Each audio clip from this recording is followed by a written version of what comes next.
You know, most people think money problems are caused by bad luck, low income, or an unfair system. They believe that if circumstances were just a little different, everything would fall into place. Benjamin Graham saw something very different. After watching markets rise and collapse, fortunes appear and disappear, and intelligent people repeatedly make the same mistakes, he came to a simple but uncomfortable conclusion. Money doesn't defeat people, their own behavior does. Graham was not impressed by confidence, excitement, or bold predictions. He was impressed by restraint. He understood that investing is not a test of intelligence, but a test of character. The market, in his view, is not a place where the smartest voices win, but where the calmest minds survive. This idea feels counterintuitive in a world that celebrates speed, risk, and constant action, yet history keeps proving him right. He lived through times when markets collapsed overnight and optimism turned into panic without warning. He watched people abandon discipline at the worst possible moments, selling not because the facts changed, but because fear became unbearable. What struck him most was not how unpredictable markets were, but how predictable human reactions remained. Decades passed, technology advanced, industries transformed, yet fear, greed, impatience, and overconfidence never changed. The average person believes investing is about finding the next big opportunity. Graham believed it was about avoiding irreversible mistakes. One reckless decision, one emotionally charged reaction, one moment of arrogance could erase years of careful progress. Wealth, he argued, is not built by dramatic victories, but by quietly refusing to self-destruct. At the heart of Graham's philosophy was a concept he called the margin of safety. On the surface, it sounds like a technical investing term. In reality, it's a life principle. The margin of safety means leaving room for error, because error is inevitable. It means accepting that you will never have perfect information, perfect timing, or perfect judgment. Instead of pretending to be flawless, you protect yourself from your own flaws. Most people do the opposite. They assume things will go right. They stretch their finances thin. They take on obligations that require everything to go perfectly. And when life does what it always does, when uncertainty shows up, they collapse under pressure. Graham understood that financial security is not about optimism, it's about preparation. He believed that money should serve as protection, not as a source of constant anxiety. If your financial life depends on everything going well, then you are not secure, you are exposed. True investing, in his view, begins when you stop asking how much you can gain and start asking how much you can afford to lose without ruining your future. One of the most uncomfortable truths Graham highlighted was this: markets don't punish ignorance nearly as harshly as they punish overconfidence. A cautious beginner often fares better than an experienced person who believes they've figured everything out. The moment someone starts believing the rules no longer apply to them, they become vulnerable. This is why Graham never trusted excitement. When everyone around you feels confident, when profits feel easy, when caution feels unnecessary, that is precisely when danger is highest. The crowd mistakes comfort for safety and familiarity for truth. Graham stood apart because he refused to let consensus replace analysis. He often spoke about the difference between an investor and a speculator. The distinction had nothing to do with intelligence or income. It had everything to do with intention and discipline. An investor acts based on reason, judgment, and long-term value. A speculator acts based on hope, emotion, and the expectation that someone else will pay more later. Most people believe they are investors. In reality, they behave like speculators who want the appearance of intelligence, without the patience it requires. They chase movement, not value. They react to noise instead of fundamentals. And when things go wrong, they blame the market instead of their behavior. Graham warned that the market is a strange teacher. It rewards bad behavior in the short term and punishes good. behavior before eventually correcting itself. This delay is what breaks people. When reckless decisions seem to work, discipline feels foolish. When patience appears unproductive, impulsiveness feels justified. Only time reveals the truth, but by then, most people have already abandoned their principles. He understood that human beings are deeply uncomfortable with waiting. We are wired to seek immediate results, visible progress, and social validation. Investing offers none of these in the beginning. The early stages are quiet, slow, and deeply unsatisfying. Progress is invisible. Effort feels unrewarded. Doubt grows louder with every passing year. This is where most people quit. Not because the strategy failed, but because their psychology did. Graham believed that financial success requires emotional independence. You must be willing to look wrong before being proven right. You must tolerate boredom while others chase excitement. You must accept underperformance in the short term to earn long-term stability. These are not technical skills. They are emotional ones. He often reminded people that the market is not your enemy. It is a mirror. It reflects your temperament back at you. If you are impatient, it will expose your impatience. If you are fearful, it will amplify your fear. If you are disciplined, it will eventually reward your restraint. The market does not need to be beaten. It needs to be understood. One of Graham's most profound insights was that intelligence alone offers no protection against bad decisions. In fact, intelligence can be dangerous when paired with ego. Smart people are better at rationalizing mistakes. They build complex stories to justify simple errors. They confuse explanation with wisdom and activity with progress. Graham preferred simplicity, not because the world is simple, but because complexity often hides ignorance. The more complicated a strategy becomes, the more room it creates for emotional interference. Simple principles consistently applied leave less space for self-deception. He believed that the purpose of money was not luxury, status, or admiration. It was freedom from pressure, freedom to wait, freedom to say no, freedom to make decisions without desperation whispering in your ear. Without that freedom, even high income becomes fragile. This is why Graham placed such importance on capital preservation. Losing money hurts more than gaining money helps. A large loss doesn't just reduce your finances, it damages your confidence, your patience, and your willingness to stay disciplined. Recovering emotionally often takes longer than recovering financially. He saw people recover from losses, not because they became smarter, but because they became humbler. Pain forced them to respect risk. Unfortunately, many people never learn this lesson until it's too late. They chase growth before building stability. They prioritize speed over survival. Graham's philosophy was not exciting. It was not designed to impress. It was designed to endure. He didn't promise fast results or dramatic breakthroughs. He promised something far more valuable, a framework that works even when emotions don't cooperate. And that is what made his ideas timeless. Markets change. Human nature does not. While others looked for certainty, Graham prepared for uncertainty. While others tried to predict the future, he built systems that could survive multiple futures. While others chased returns, he focused on resilience. This mindset is what separated those who lasted from those who disappeared. Financial success in Graham's world was not about being right all the time. It was about avoiding being catastrophically wrong even once. It was about staying in the game long enough for patience to matter. It was about understanding that wealth is not created by brilliance alone, but by the quiet discipline to do the obvious things when they feel uncomfortable. And perhaps the most important lesson Graham left behind is this: the hardest battle in investing is not against the market. It is against yourself.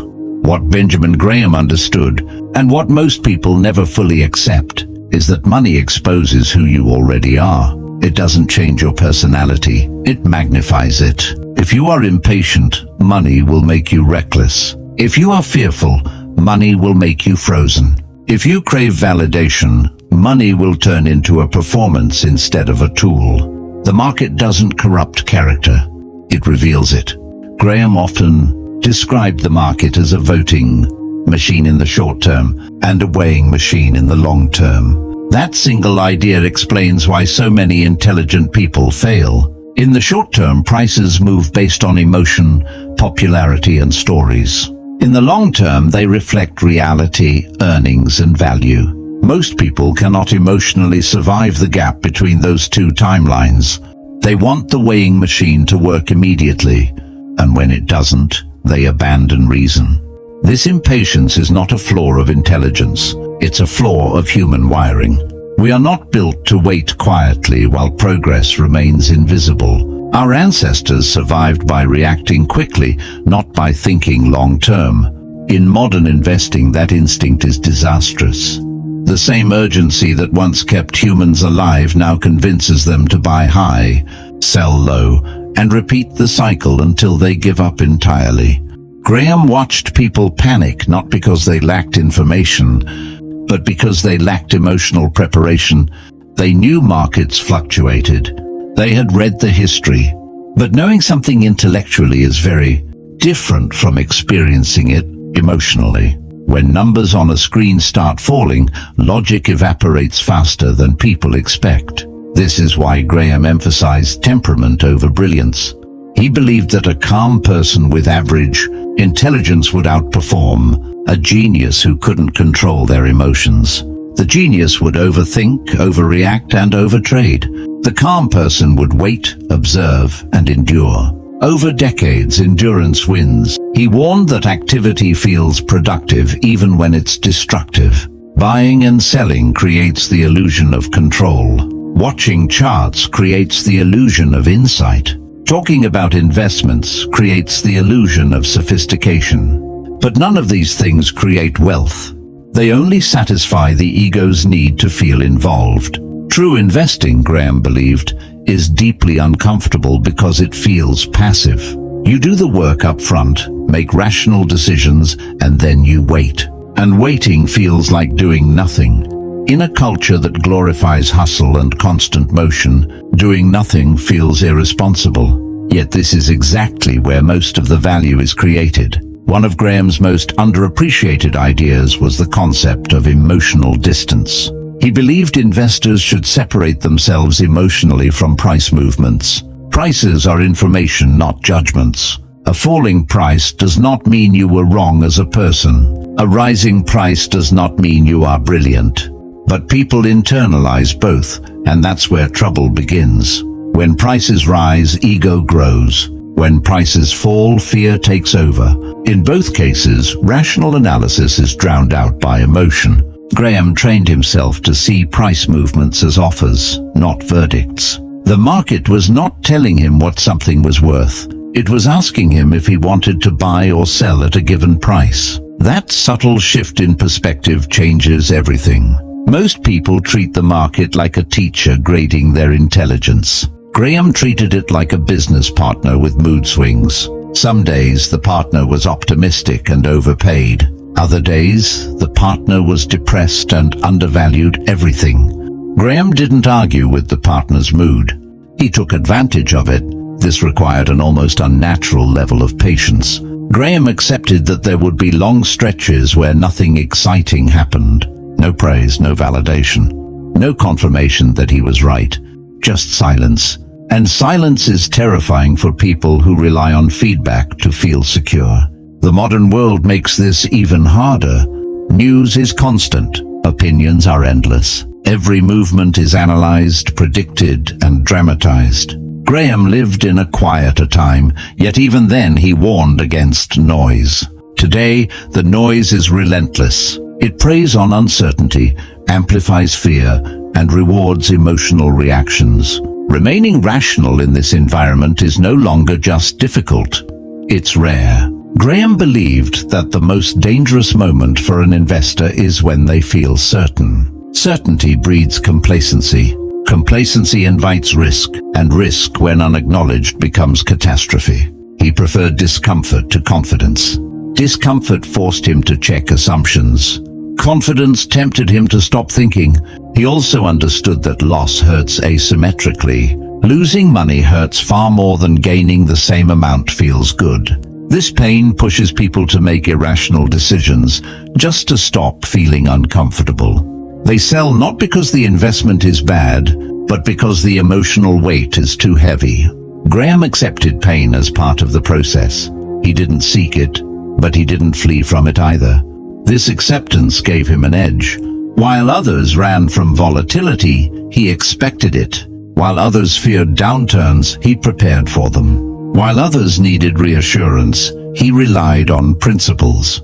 Over time, this consistency compounded into something powerful, not just financially, but psychologically. Graham knew that financial survival is not about avoiding discomfort. It's about choosing which discomfort you can live with.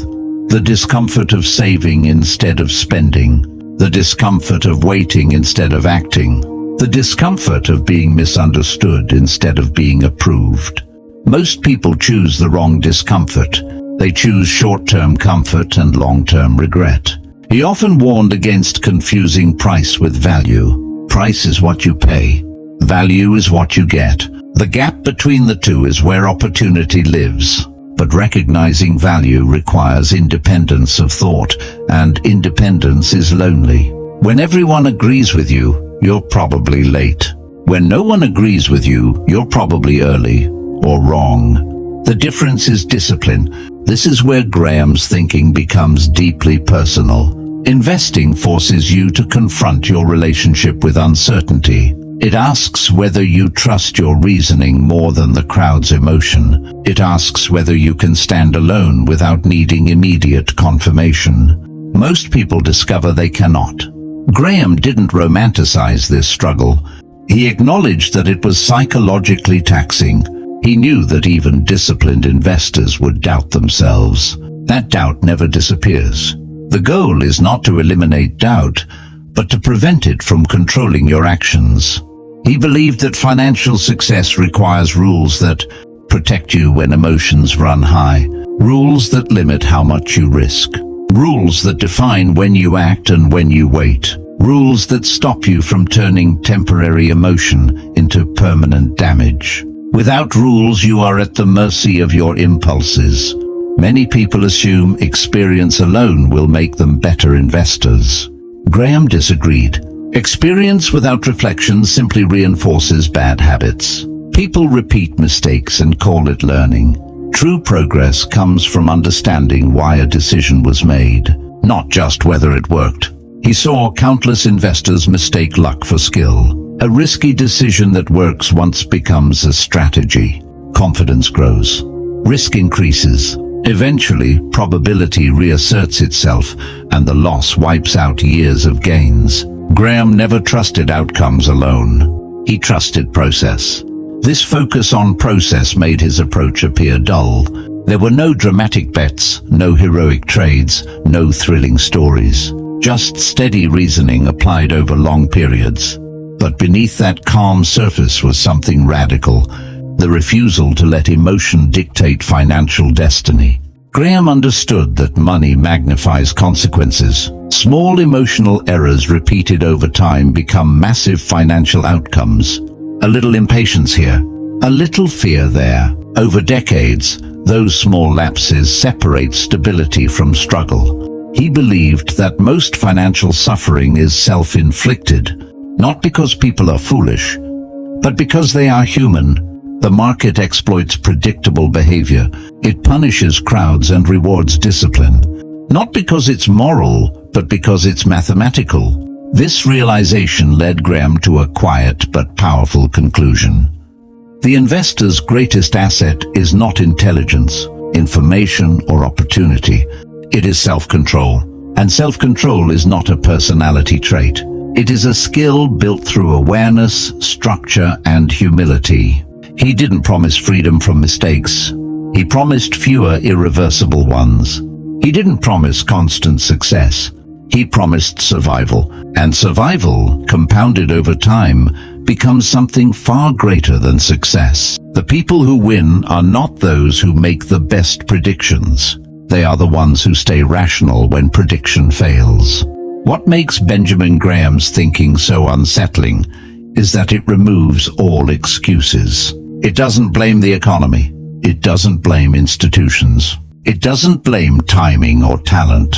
It places responsibility exactly where most people don't want it: on behavior, on choices repeated quietly over years, on discipline practiced when no one is watching.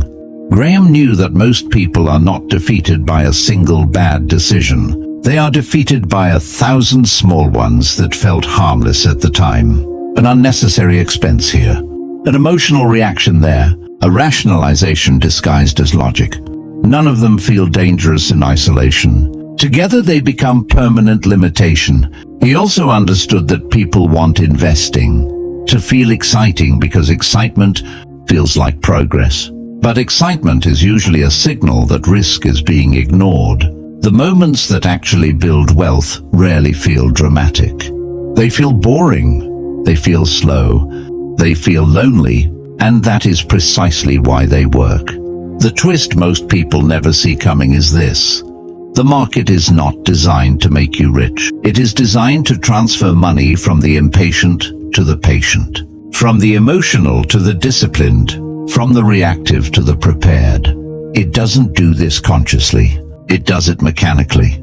The rules are neutral. Human behavior is not. Graham watched people spend years searching for the perfect strategy while ignoring the one thing that mattered: consistency.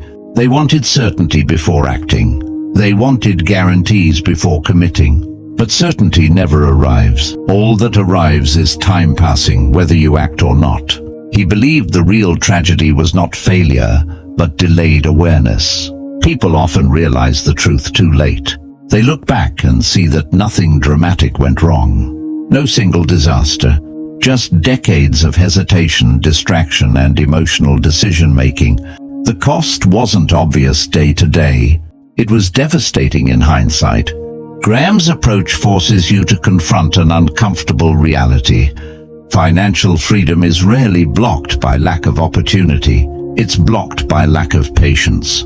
Most people could succeed with ordinary income and ordinary intelligence if they simply avoided self-sabotage long enough for time to work. He never promised a life of luxury. He promised a life of control. Control over decisions, control over risk, control over reaction. That control is what creates freedom, not the size of an account. Money without control is fragile. Control without money is powerless. Together, they create stability. One of the most powerful shifts Graham experienced came when he stopped seeing money as a scorecard and started seeing it as a buffer between emotion and action, a buffer between fear and desperation, a buffer that allowed him to think clearly when others could not. This is the moment most people misunderstand. They believe wealth changes how you live. In reality, it changes how you decide. It buys time. It buys patience. It buys the ability to wait instead of react. And waiting, Graham knew, is one of the rarest and most valuable skills in the modern world. He also recognized that the desire to appear successful often destroys the chance to become successful. People spend money to signal progress instead of building it. They trade long-term independence for short-term approval. And approval, once received, never lasts long enough to justify the cost. Graham's discipline looked unimpressive from the outside. No flashy lifestyle, no dramatic displays, no constant upgrades. But inside that restraint was something most people never achieve: peace. Peace that came from knowing he was not overextended. Peace that came from knowing uncertainty would not ruin him. The final lesson Graham leaves behind is not about stocks or markets. It's about identity. At some point, you must decide who you are in relation to money. Are you someone who reacts or someone who plans? Someone who consumes or someone who allocates? Someone who seeks comfort now or someone who builds freedom later? That decision is quiet. No one applauds it. No one congratulates you. There is no visible moment when it happens. But once it does, everything else begins to align. Graham didn't believe in perfect timing. He believed in preparedness. He didn't believe in predicting the future. He believed in surviving whatever future arrived. He didn't believe in brilliance as much as he believed in humility. The humility to admit uncertainty and plan accordingly. The most powerful twist in all of this is that nothing here requires exceptional talent. It requires restraint. It requires patience. It requires the courage to be bored while others chase excitement. And that courage is rare. People often ask what separates those who succeed financially from those who struggle forever. Graham's answer was simple and deeply uncomfortable. The successful ones stop arguing with reality. They accept how markets work. They accept how psychology works. And they build systems that protect them from their own impulses. In the end, the market doesn't remember how confident you were. It doesn't care how hard you tried. It doesn't reward good intentions. It responds only to behavior repeated over time. That is both brutal and fair. So the real question is not whether you understand Benjamin Graham's ideas. The real question is whether you are willing to live them when no one is watching, when progress is invisible, and when emotions are loud. Because if you can, something remarkable happens. Slowly at first, almost imperceptibly.